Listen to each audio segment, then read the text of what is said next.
अस्सलाम students, hope you all are fine. So students, आज हम पैथोलॉजी का फर्स्ट लेक्चर मैं ऑलरेडी अपलोड कर चुकी हूँ। आई होप कि आप वो देख चुके होंगे। सेकंड लेक्चर में फर्स्ट लेक्चर में हमने क्या डिस्कस किया था, उसकी डेफिनेशन डिस्कस की थी, इंट्रोडक्शन डिस्कस किया था पैथोलॉजी का, और कुछ टर्मिनोलॉजीज डिस्कस की थी और साइंटिस्ट, ठीक है, जो जिन्होंने पैथोलॉजी सब्जेक्ट के ऊपर मतलब उसकी स्टडी के अंदर काम किया था, उन सब की हमने वहाँ पर डिस्कस किए थे, कौन कौन से साइंटिस्ट थे। तो आई होप कि आप वो देख चुके होंगे। आज हम कुछ टर्म्स और डेफिनेशंस हैं जो कि यूज़ होती हैं पैथोलॉजी में, उनको आज हम यहाँ पे डिस्कस करेंगे।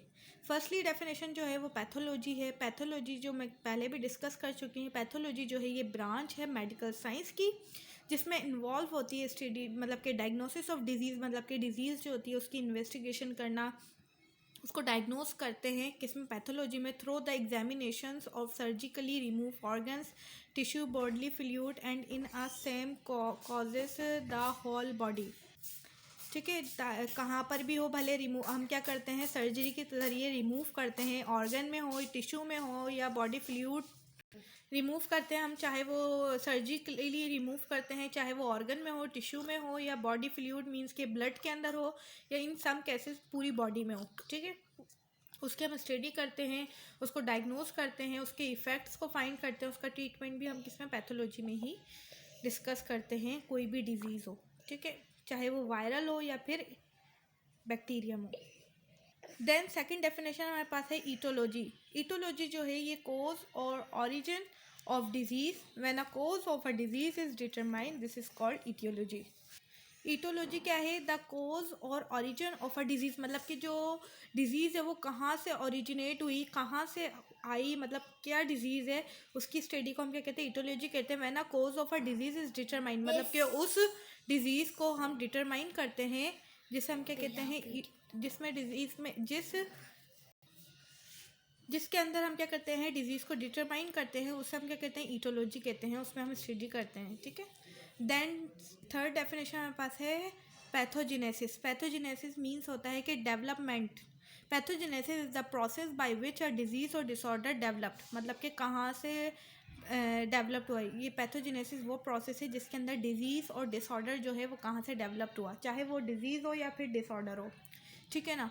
आई होप आपको पता होगा कि डिसऑर्डर और डिजीज़ में क्या फ़र्क है। डिजीज़ जो होता है वो बैक्टीरियल डिजीज़ और वायरल, मतलब कि वायरस और बैक्टीरिया या किसी पैरासाइट से होता है, वो डिजीज़ कहलाता है। डिसऑर्डर होता है किसी बॉडी के अंदर किसी चीज़ की डेफिशिएंसी हो जाना, फॉर एग्जांपल कि कैल्शियम की डेफिशिएंसी से क्या होता है, रैकेट्स होता है। ठीक है ना, ऐसे इसे क्या कहते हैं, डिसऑर्डर कहते हैं। गोट्स हो जाता है, ठीक है, वो क्या कहलाते हैं, डिसऑर्डर कहलाते हैं। ठीक है, और डिज़ीज़ हमेशा डिज़ीज़ मेडिकल में वैसे भी यूज़ किया जाता है। डिज़ीज़ जो होता है वो बैक्टीरियल और वायरल इन्फेक्शन के ज़रिए ही होता है। ठीक है, देन हमारे पास है पैथोजेंस। पैथोजेंस क्या है, बेसिकली पैथोजन जो होते हैं वो माइक्रो ऑर्गेनिजम्स होते हैं, जिसके वायरस, बैक्टीरिया और पैरासाइट जो होते हैं, ये सब क्या है, पैथोजेंस हैं। फॉर एग्जांपल देखें, पैथोजन की डेफिनेशन क्या होगी, a pathogen is usually defined as a microorganisms. Usually defined किसके लिए करते हैं, माइक्रो ऑर्गेनिजम्स के लिए, जो कि कोज करते हैं disease. We have defined a pathogen as a microbes that can cause damage in a host, मतलब कि होस्ट को क्या करते हैं, डैमेज करते हैं। ठीक है, पैथोजेंस वही हो गए जैसे कि वायरस हो गया, बैक्टीरिया हो गया। ठीक है, और मैं ईटोलॉजी की बात कर रही थी ना, ईटोलॉजी में हम एग्जाम्पल के तौर पे ले लेते हैं जैसे कोलोरा, जो कि बैक्टीरिया में। तो हमने क्या करना है, ईटोलॉजी में हम क्या करते हैं, ओरिजिन डिजीज़, मतलब कि डिजीज़ कौन सी है, कहाँ से आई है, उसको डिटरमाइन करते हैं ईटोलॉजी में। तो उसको डिटरमाइन करते हैं। ठीक है, कोलोरा क्या है, ये बैक्टीरिया डिजीज़ है, जो कि जिसमें क्या होता है, कंटीमेट्स होता है फूड और drinking water place with a poor sanitations. मतलब हम क्या करते हैं, ख़राब खाना या गंदा पानी पीने में आ जाता है, तो उससे क्या हो जाता है, कोलोरा हो जाता है, जो कि बैक्टीरियम डिजीज़ है। ठीक है, सो फ्रेंड्स, हमारे पास हो गया पैथोलॉजी, ईटोलॉजी, पैथोजेनेसिस और पैथोजेंस। अब हम बात करते हैं एंटीजेंस की। ये डेफिनेशंस इंपॉर्टेंट्स हैं, बास टाइम क्या होता है, एग्जाम्स में आ जाती हैं, और बास टाइम इनका डिफरेंशिएट भी पूछ लिया जाता है। तो अभी मैं डेफिनेशंस की बात कर रही हूँ, इनसे ही आप क्या कर सकते हैं, डिफरेंशिएट भी ईजिली निकाल सकते हैं जब आपको क्या और डेफिनेशन का मालूम हो कि ये वर्ड क्या कह रहा है और ये किस लिए यूज़ होता है इसकी टर्म, ठीक है। सो हम बात कर रहे थे किसकी, एंटीजेंस की। एंटीजन क्या है, any substance that cause the body to make an immune response against the substance. Antigen include toxin, chemicals, bacteria, virus और other substance that come from outside the body. Antigen any substance that cause the body to make an immune response against the that substance. मतलब कि antigens क्या होते हैं, ये क्या करते हैं, ये अगेंस्ट द इम्यून सिस्टम पे रिस्पॉन्स करते हैं। जैसे कि एंटीजन में इंक्लूड हो जाते हैं जैसे कि मेडिसिन वगैरह हो गए, टॉक्सिन्स सब्सटेंसेस हो गए, केमिकल्स हो गए, बैक्टीरिया, वायरस और other substance that come from outside the body. मतलब कि बाहर से जो भी चीज़ आएगी वो क्या कहलाते हैं, एंटीजेंस कहलाते हैं, ठीक है। चाहे वो टॉक्सिक हो या केमिकल्स हो, बैक्टीरिया हो, वायरस हो, अदर सब्सटेंस जितने भी आते हैं आउटसाइड द बॉडी, बॉडी के बाहर से। अब हम बात करते हैं एट्रोफी। एट्रोफी मीन्स होता है कि decrease in size of a body part, cell, organ और अदर टिश्यू। मतलब कि किसी भी हमारी बॉडी के अंदर कोई भी ऑर्गन हो, सेल हो या फिर कोई टिश्यू हो, उसका साइज़ क्या हो जाना, छोटा हो जाना, उसे हम क्या कहते हैं, एट्रोफी। एक होता है हाइपरट्रॉफी, इसके अंदर क्या होता है, इंक्रीज़ होता है और ग्रोथ ऑफ मसल सेल्स क्या हो रहे होते हैं, इंक्रीज़ हो रहते हैं।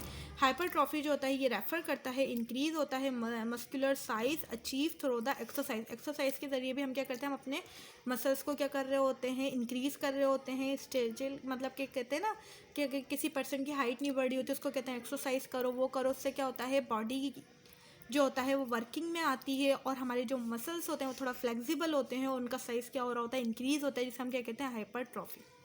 आई होप कि समझ आ रहा हो आपको। देन हमारे पास है इन्फ्लामेशन।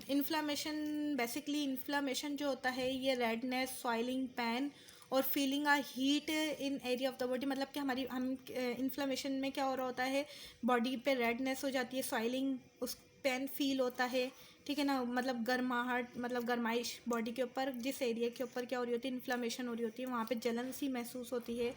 इसको protective reaction to injury, this is a protective reaction to injury, disease और इरीटेशंस ऑफ द टिश्यूज़ में क्या हो रहा है, इरीटेशन हो रही होती है, ठीक है। इन्फ्लामेशन बेसिकली, इन्फ्लामेशन जो होती है एक सूजन को कहते हैं, जिससे रेडनेस हो जाती है, सॉइलिंग और हमें पेनफुल होता है।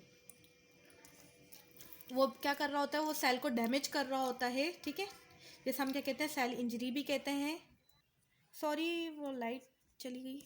देन हम बात कर रहे थे, इन्फ्लामेशन हो गया। अब हम बात कर रहे हैं हाइपरप्लेसिया में क्या होता है, an increase in the number of cell in an organ और टिश्यू। किसी भी ऑर्गन और टिश्यूज़ में क्या हो रहे होते हैं, नंबर ऑफ सेल्स इंक्रीज हो रहे होते हैं, उसे हम क्या कहते हैं, हाइपरप्लेसिया, ठीक है।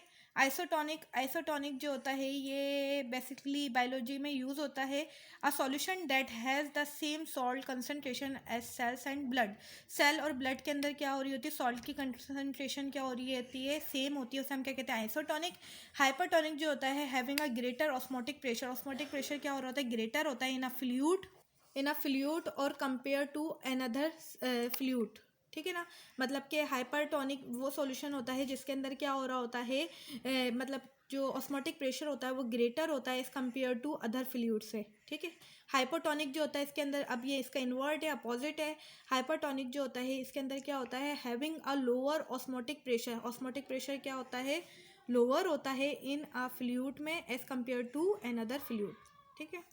देन हमारे पास है इन्फेक्टेंट जो है, इसको हम ये नाम से ही पता चल रहा है कोई इन्फेक्ट हो जाना है, इन्फेक्शन वगैरह, ठीक है।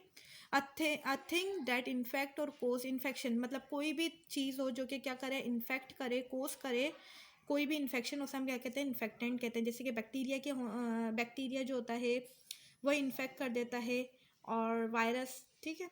तो आई होप कि आपको ये तमाम डेफिनेशन और टर्म्स समझ आई होंगी। अगर आपने ये डेफिनेशन और टर्म्स अच्छे से पढ़ ली, इनको समझ लिया, तो समझ लें कि आपका जो पैथोलॉजी सब्जेक्ट है वो इजीली क्या हो जाएगा, आपको समझ आना शुरू हो जाएगा। सो फ्रेंड्स, मुझे कमेंट करके लाजमी बताइएगा कि मेरी लेक्चर आपको कैसा लगा, और मेरे चैनल को लाजमी सब्सक्राइब करें। मिलते हैं नेक्स्ट वीडियो में, जब तक आप अपना ख्याल रखें। अल्लाह हाफ़िज़।